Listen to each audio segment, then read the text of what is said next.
ঈদের বাজারে আসছে নতুন চমক। বাংলাদেশ ব্যাংক আনছে নতুন ডিজাইনে টাকার নোট, যেখানে নেই কোনো রাজনৈতিক ব্যক্তিত্বের মুখ, বরং ফুটে উঠবে বাংলাদেশের প্রকৃতি, ঐতিহ্য আর সংস্কৃতির স্পষ্ট প্রতিচ্ছবি। এমন উদ্যোগ দেশে এই প্রথম, যেখানে নোটকে দেখা হচ্ছে শুধু মুদ্রা নয়, বরং একটি সাংস্কৃতিক বার্তাবাহক হিসেবেও।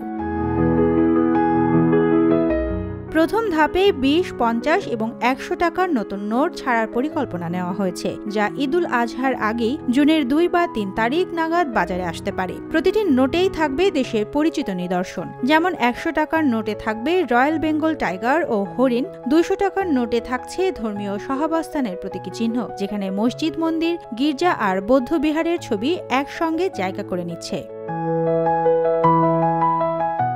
বাংলাদেশ ব্যাংকের গভর্নর আহসান এইচ মনসুর জানান, দেশের প্রকৃতি ও ইতিহাসকে মানুষ যেন অর্থের মাধ্যমে অনুভব করতে পারে, সেই চেষ্টাতেই এই উদ্যোগ। অর্থনীতিকে সংস্কৃতির সঙ্গে যুক্ত করার এই প্রয়াস দেশের কেন্দ্রীয় ব্যাংকের ভাবনার নতুন দিগন্ত খুলে দিচ্ছে। প্রথম ধাপে সীমিত সংখ্যক নোট ছাড়া হলেও পরবর্তীতে ধাপে ধাপে আরও নোট আসবে নতুন ডিজাইনে। নোটগুলোর নিরাপত্তা বৈশিষ্ট্যও থাকছে আন্তর্জাতিক মানসম্পন্ন, যা জাল নোট প্রতিরোধে কার্যকর হবে বলে আশাবাদী বাংলাদেশ ব্যাংক।